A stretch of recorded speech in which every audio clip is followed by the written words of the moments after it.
Hello, everyone, and welcome back. So, since the entire world is on lockdown, my mom's birthday was Monday. Instead of having the full blown out party we originally planned, we decided to have a virtual party for her. And it was super fun. Like, my family actually wants to connect this way in the future because not everyone lives in Houston. And it just got me thinking, like, businesses are connecting virtually. You're at home doing your Zoom or Skype meeting. So I wanted to create a video about my 3 tips on creating or conducting your Zoom virtual meetings. So here we go. So my first tip is there needs to be a clear leader of the meeting. And if you are the leader, you need to send out an agenda to let everybody know what is the main talking points and what to expect for this meeting. I'm telling you, it will make your meetings go so much smoother if there is an agenda sent out beforehand. Also, if you are the leader, your responsibilities are to kind of monitor the flow of the meeting. That doesn't mean that you're doing all the talking, but if somebody goes on a tangent or they get off task or they're talking too long, you kind of get them back like, hey guys, we're supposed to be talking about this task or blah, blah, blah. So another responsibility of the leader is to make sure the call is not just updates. I don't know how many calls I've been on, and it's just like, well, I've done this and I've done that. It's just a meeting full of updates. So yes, updates are important so you can see, any red flags, but just make sure that the whole entire meeting isn't just purely updates. It needs to be focused on the outcomes of the talking points that you already sent out beforehand. And another big thing or another big tip for the leader is, I can't believe I'm saying this, but always start your meeting off with small talk. I know, like, I literally hate small talk, but I understand its value. So if you're on this virtual meeting, and it doesn't mean that everybody knows each other.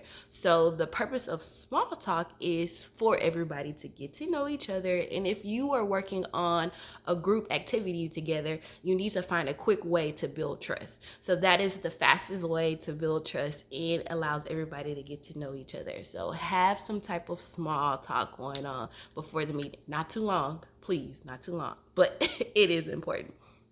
The next tip is when you are on these Zoom meetings and calls, don't be the person that didn't go into the settings and update their name.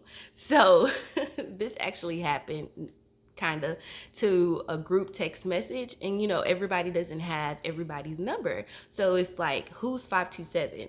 So go in the settings and change the profile settings to your name and not the number, because you want to be able to address like, oh Michelle, I had a question or a follow-up on what you said, or oh Avis, can you please elaborate more on that subject. Nobody wants to be like, okay, who's that person right there? So of course, update your name.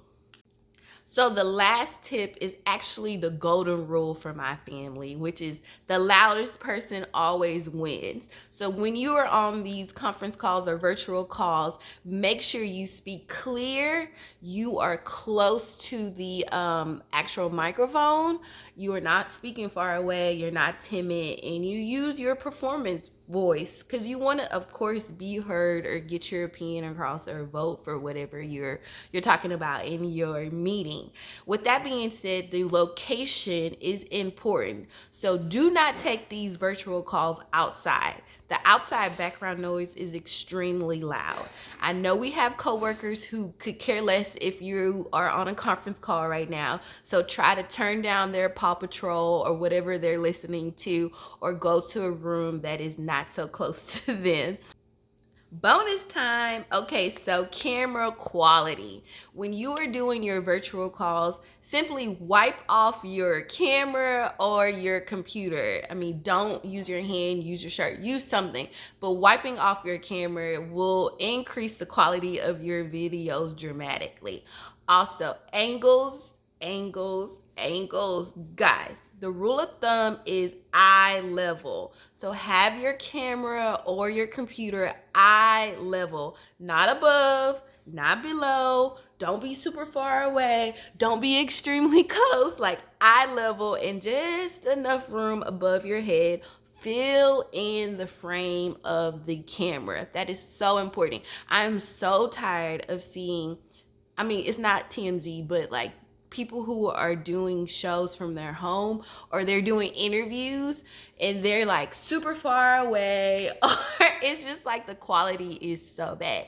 And lighting is so important. So if you don't have these like $12 ring lights from Amazon, try to get by a window. Natural lighting is important. Don't go outside, but natural lighting is important. And so it just enhanced the quality of your videos. If you're talking to clients, if you are, addressing a group of people, just make sure your surroundings, your video quality, your lighting, your angle, that is all important. So thanks again for watching, and I really hope these tips help.